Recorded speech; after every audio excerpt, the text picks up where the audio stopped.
It's that time again. I just completed another journal. Hi, it's Laura over at Hyperstamper, and this is really quite special, this one. This is a page taken from the 1920s book called Folklore, Fables, and Fairy Tales. So this is the original, and I adhered that to this book, and it is just the loveliest page. It's the title page for the chapter on fables. And look at the image here. It's just stunning, the artwork. So we've got the fox and the herons and the bunnies and the frog and the chicken and the bird. It's just so lovely. And I added this antique button here. It's gorgeous.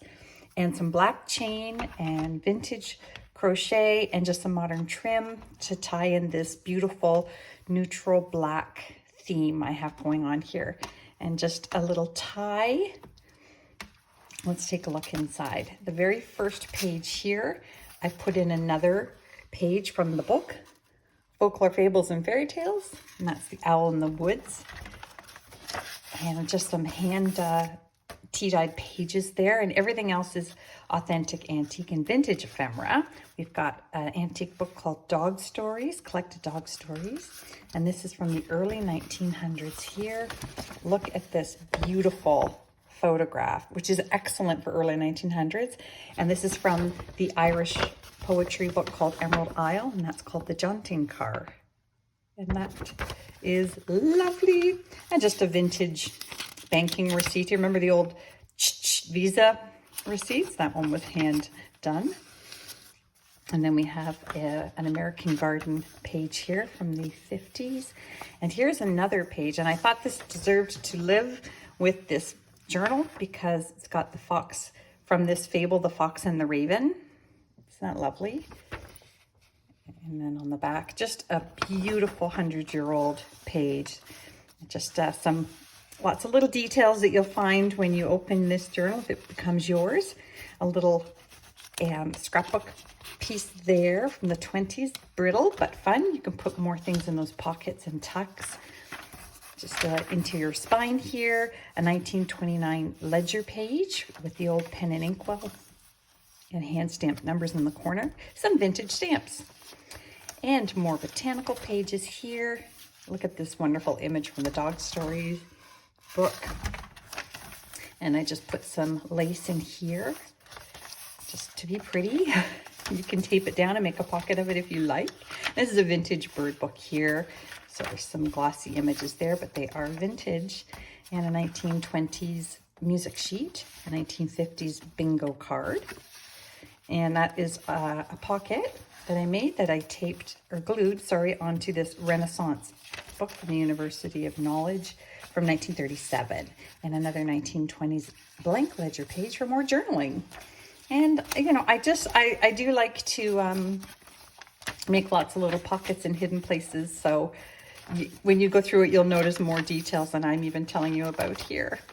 Here's a little French page here that I turned into a journaling spot. A little pocket tuck here. Some 1930s Monopoly money. This little piece here is from 1907, and that is a sewing pattern. And then I have the Young Folks Library. This is from 1902. Yes, you can see that there. That was the cover page from that book there. And this is from a recipe book. I'll show you that one. Look at this wonderful photograph. Dad at Camp Cedar Nook. Isn't that wonderful? I love it. Just put that here. And then this is just a page out of another wonderful children's book, a caterpillar with a top hat and some frogs and mushrooms. And this is a page from Polly Pepper's book from the early 1900s. Just turn that into a journaling card. A really pretty little postcard here. It's a paper mill. And that is from the early, probably around 1910. And that one. Look at this pretty page here. Smocking, embroidering on smocking. Isn't that wonderful? And some more hand stamped tea-dyed pages and another lovely little page here. This is from a book I had a long time ago called The Little Colonel. And also from a 1930s Monopoly page, Oriental Avenue, and a vintage wine label. And wonderful, just wonderful little bits of scrap ephemera that I think were very special. That's from a vintage playing card, souvenir card, and a Pearl Shop receipt. And this is a fun ladies needlework magazine, but look at the wonderful fashions in there, front and back. So that's a lot of fun to go through and look at the images on. And that is from the Infants magazine from the 1920s. And some child has taken it upon themselves to color it. And I just think that's really sweet. It means the book was truly loved. Another wonderful image here of a queen knighting prince.